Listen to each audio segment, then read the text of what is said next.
Imagine the perfect video store.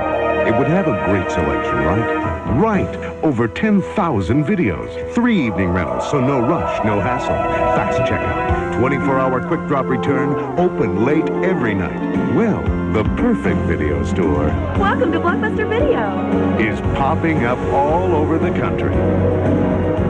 There's one near you. Blockbuster Video. Wow, what a difference.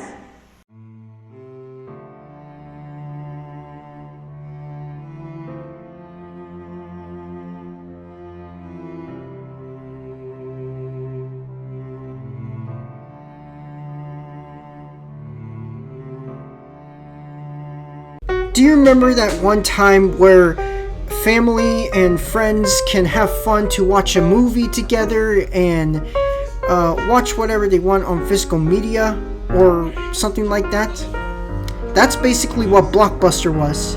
Now, if you don't know what Blockbuster is basically like Netflix. Instead of going to a streaming service and you can find a movie digitally and you can play it, instead you actually go to a store and you can actually rent movies there. All the fun times in Blockbuster there, where basically people can rent DVDs and of course Blu-ray, since Blu-ray at the time was very popular.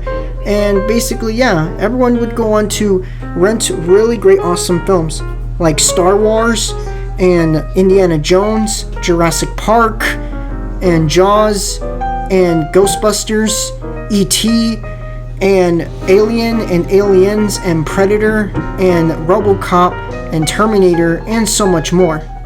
Hell, I would even often rent superhero movies there, such as Spiderman, X-Men, Blade, Superman the movie, Iron Man, and so much more.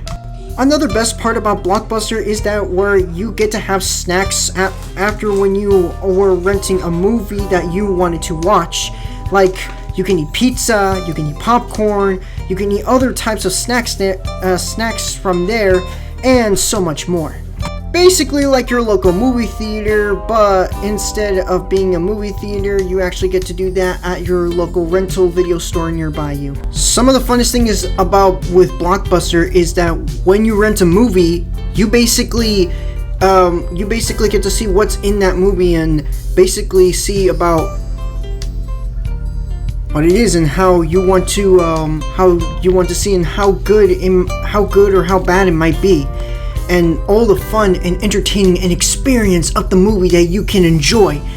Like, for example, I remember having fun renting Star Wars, Superman the movie, Transformers the movie, E.T., RoboCop, Raiders of the Lost Ark, Power Rangers the movie, and Get Smart. And I remember just having a fun time with it as a kid and not really caring too much about this or that, but seeming to be how they could be really good, how Power Rangers the movie and Get Smart could be like really bad, but they're kind of good at the same time. Guilty pleasures to watch and just having a fun time enjoying watching those movies.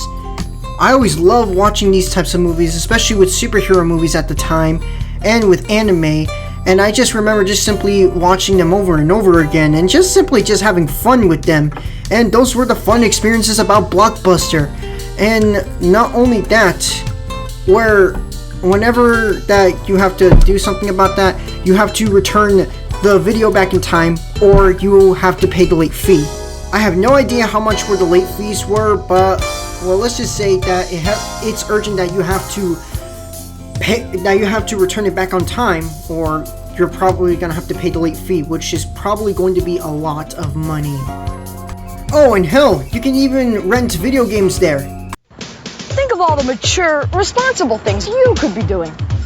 Helping old ladies cross the street, proudly maintaining your yard, hanging with your folks, or cleaning your room. But get real, you'd rather be playing video games. You can rent them from Blockbuster. They've got more of the coolest new Nintendo, Super Nintendo, and Sega Genesis games for rent than anyone in the world. So dudes, why not get your games at Blockbuster? It's the mature thing to do.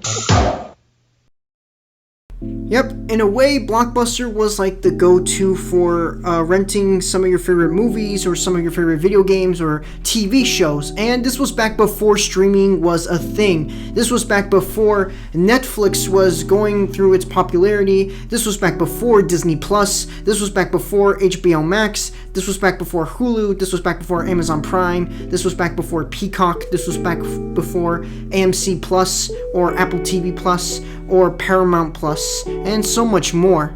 People often would have fun renting movies or video games or TV shows here to watch. That was until later, a not so subtle good year for Blockbuster. This happened. Everyone remember Blockbuster?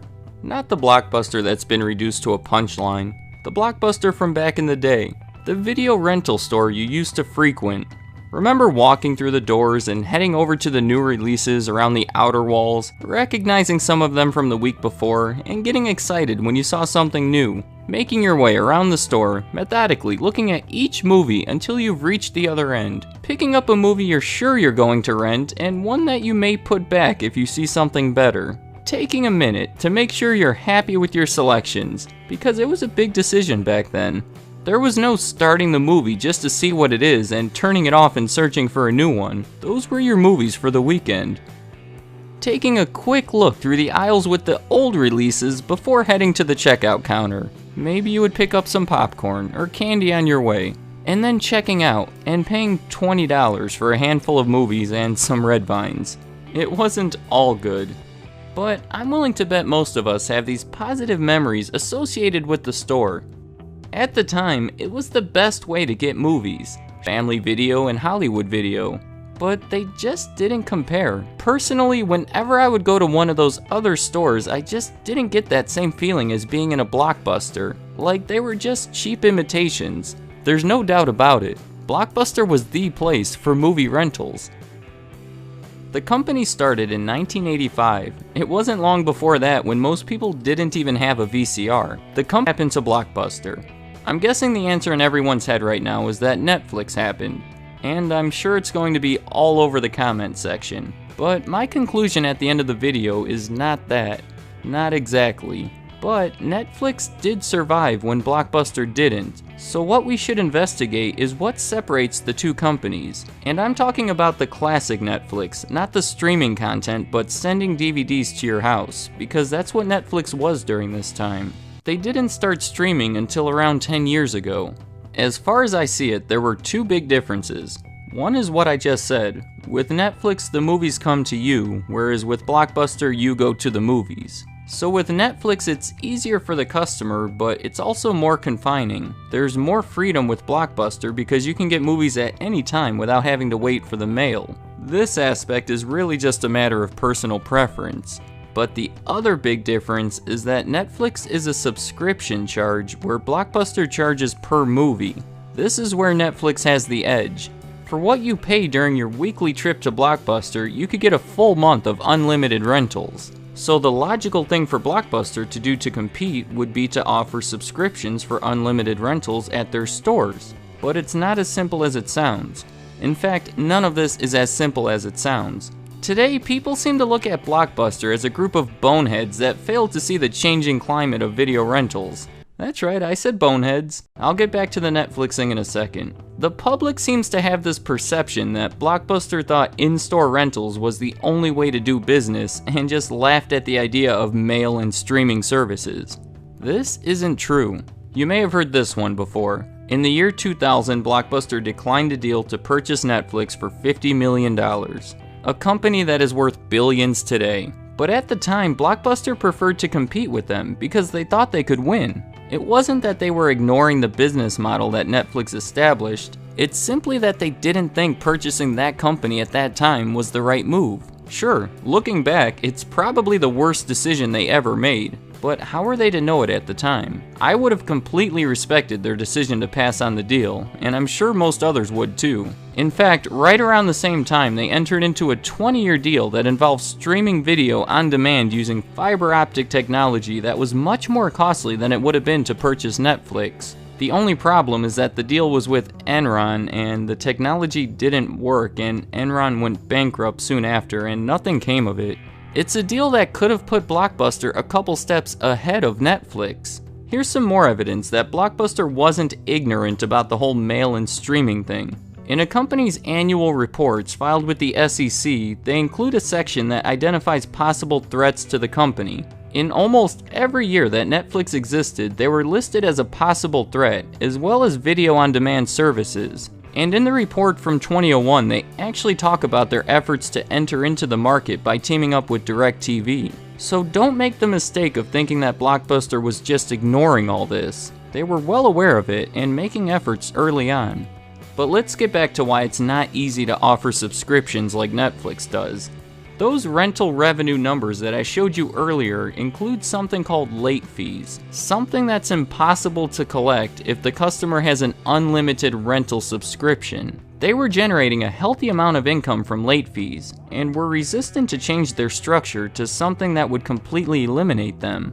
No more late fees! No more late fees! No more late fees! No more late fees! However, in 2004, they started offering a subscription service called Blockbuster Movie Pass, and beginning the next year, they announced the elimination of late fees. But the thing is that if you're still renting out movies the traditional way, late fees are sort of necessary. They needed to have those movies back on time, and the motivation for the customer to do it was through the late fees. Their system was a little sketchy, where it gave the customer a grace period, and after enough time, they just said you owned it, and charged the full price of the movie. Eventually, they tried to enter every market. At the end of 2006, they launched Blockbuster Total Access, which was another online subscription service that allowed customers to check out multiple movies at a time. They could go through the mail just like Netflix, or exchange them at any Blockbuster store. It gained a lot of subscribers initially, but quickly went down. It was more expensive than Netflix, and I suppose the convenience of exchanging the movies in-store wasn't worth the extra money for the customer. They even tried Blockbuster Express, which was a DVD rental kiosk like Redbox, which eventually ended up in the hands of the Redbox people. In 2010, Blockbuster went bankrupt. Dish Network bought the company soon after, but haven't been able to do much with it. They've tried similar things, integrating it into their satellite service, but it seems they've basically given up. If you go to Blockbuster.com today, it's pretty vacant. Just a link to the Dish Network website and one to a list of the remaining locations. By the way, there's 12 of them, mostly in Alaska for some reason. As far as I can tell, Blockbuster is done. It would take some genius minds to make that name relevant again, and I doubt it would even be worth it. So here's how I see the whole situation. The whole renting movies in-store and taking them home model is obsolete today. It was becoming obsolete with the DVD mail rentals, and the streaming has finished the job. The fact is that the service Blockbuster provided became useless, and the only way they would have been able to survive is changing everything. And you're probably not surprised by the fact that restructuring an entire business is difficult to do. They needed to break into that video on demand and video by mail industry. And as we saw, they gave it a try. They tried it with Enron, DirecTV, and started providing their own services eventually. But they didn't jump into it head first. We see this by the fact that they continued to open more stores. From that day forth, Blockbuster was no more. They tried to do so many other new type of things for video rentals, like trying to mail DVDs and Blu-rays online, like something like that, something like Netflix before it became a streaming service. But it just seems to fail at it, and that kind of led to the company into bankruptcy. Blockbuster tried so desperately to try to stay in the business, to try to stay strong, but ultimately failed, and that led to Blockbuster getting shut down. Of course, there are some Blockbusters remaining. Like, for example, there is one Blockbuster, the one last surviving Blockbuster, that is in Bend, Oregon. And everyone just seems to be going there and just having a fun time there and just simply just renting movies as always, and so on and so forth. And yeah, for those of them who could not afford streaming, or that streaming is not for them, I'll still remember and cherish the hearts about the things that I've got from Blockbuster. I remember that I got the Bionicle films from there. I remember getting back Star Wars, Indiana Jones, Back to the Future, Jaws, Jurassic Park, and beloved classics like E.T., Die Hard, and so much more. I also remember renting superhero movies like with Spiderman, Superman, and of course Iron Man, the X-Men, and Blade, and so much more. And I remember having a fun time with those movies. And hell, I even remember renting Pixar movies there at one point.